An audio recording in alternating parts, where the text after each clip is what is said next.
Hey, welcome back to Grub Gates. And today we're going to talk about something a little more tasty than normal.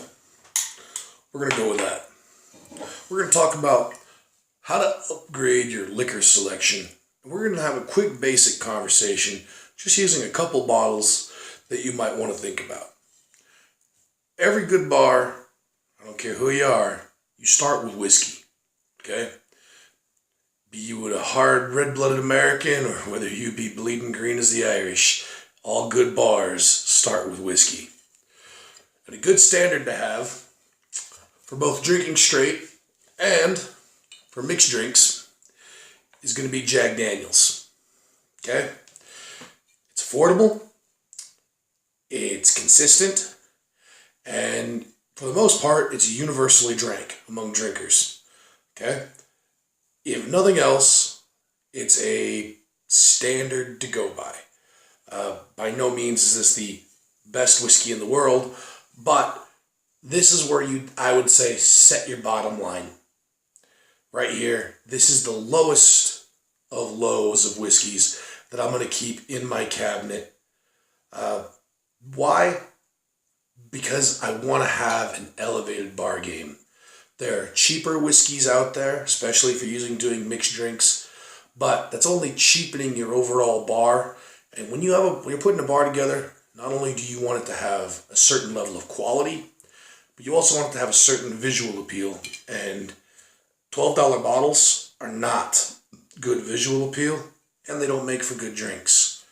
This right here is a great mixer, and will do the job. So I would say this is your bottom level that you want to have for your bar of whiskey. Now,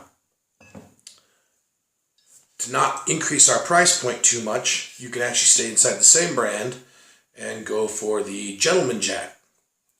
The Gentleman Jack is a nice upgrade from your standard Jack if you know you have a company who prefers to drink their whiskey straight and you're not going to waste it on a mix.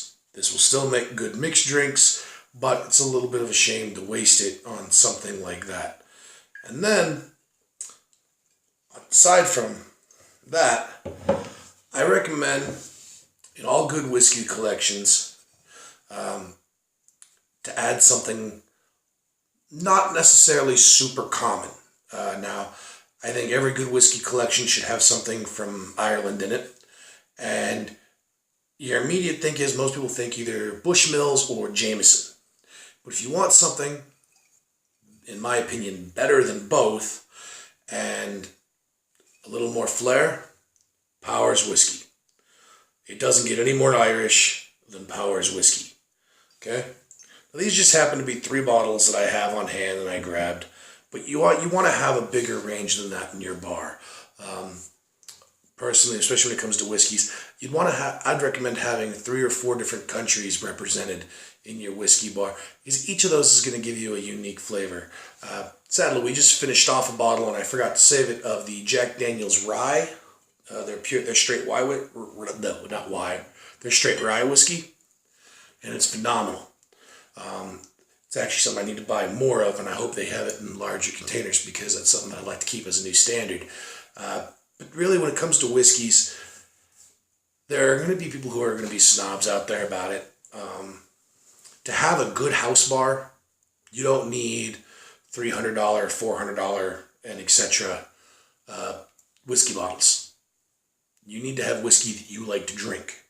Now, the reason I said earlier in regards to, having a certain price point is because there is a point with whiskey where price does meet quality. Now, if you're somebody who you like $12 whiskey, God bless you. But if you're looking for that presentation factor, this is where I would start and use it, like I said, as my bottom line. As far as how expensive you can go, that's entirely up to you. Just keep in mind that whiskey does have diminished returns. Okay?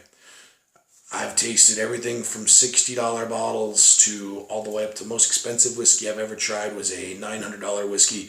And I'll be honest with you, it was good, but that $900 whiskey wasn't any better than some of the $100 bottles that I've drank. And I would even venture to say that I've had a few $70 bottles that could compete with it. So, that being said, guys, it's just about, like I said, a little bit of gains. If you're a drinker, you're going to have a bar. And if you're like me, you're a whiskey drinker, you're going to want to pick and have some variety. But when picking your varieties, you don't have to go expensive to get something unique. Personally, Powers Whiskey from Ireland is my favorite of the Irish whiskies. And it's not that expensive to get. You're not going to break the bank. But anyone who comes over and you pour them a drink of this, they're going to know that that's Irish whiskey. And if they've ever had Powers before, they're going to recognize the unique flavors of Powers. All right? That being said, stay thirsty, stay hungry, make gains, and be good people.